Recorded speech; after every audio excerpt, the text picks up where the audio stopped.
एक छोटा सा गांव था जहां एक लड़की रहती थी। नाम था मीरा। मीरा बहुत चुपचाप रहने वाली लड़की थी। ना कोई दोस्त, ना खेलकूद, बस दिन भर अपने पुराने खिलौनों के साथ बैठी रहती थी। इसलिए गांव के लोग उसे देखते ही फुसफुसाते थे, मनहूस है ये, इस पर किसी बुरी रूह का साया है। लेकिन मीरा पहले ऐसी नहीं थी। वह एक वक्त पर बहुत हंसी खुशी रहने वाली लड़की थी। उसके पापा गांव के सबसे प्यारे आदमी थे। हर शाम काम से लौटते वक्त वह मीरा के लिए खिलौने लेकर आते थे और फिर दोनों मिलकर देर तक खेला करते थे। लेकिन एक रात पापा काम से घर वापस नहीं आए। मीरा और माँ दरवाजे पर खड़े बस उनका रास्ता ताकते रहे। फिर सुबह पता चला उनकी लाश रास्ते के किनारे पड़ी थी। ना कोई चोट, ना एक्सीडेंट, बस उनकी आंखें खुली थी, जैसे मौत से पहले उन्होंने कुछ बुरा देख लिया। और उनके पास एक गुड़िया पड़ी थी जो वह मीरा के लिए ला रहे थे।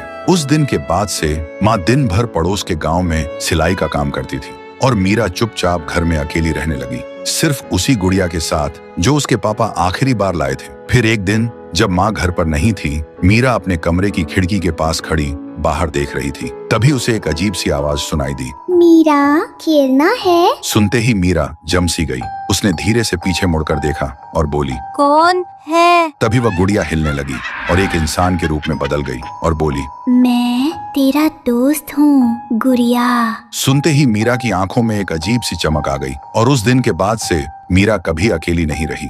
वह रोज उस इंसान रूपी गुड़िया के साथ बात करने लगी और वह गुड़िया उसे नए नए खेल सिखाती रही, जैसे छुपना, लेकिन ऐसी जगह जहां कोई कभी ना ढूंढ सके। धीरे धीरे मीरा बिल्कुल बदल गई। फिर एक दिन जब माँ मीरा को खाना दे रही थी, तब उसने अपनी माँ से कहा, माँ, मेरे नए दोस्त को भी खाना दो ना। माँ सुनते ही हंस पड़ी। कौन सा दोस्त बेटा? लेकिन मीरा फिर कुछ नहीं बोली, सिर्फ कोने में रखी उस गुड़िया को देखती रही। उसी रात जब माँ सो रही थी, तभी उन्हें रसोई से एक अजीब सी आवाज आई,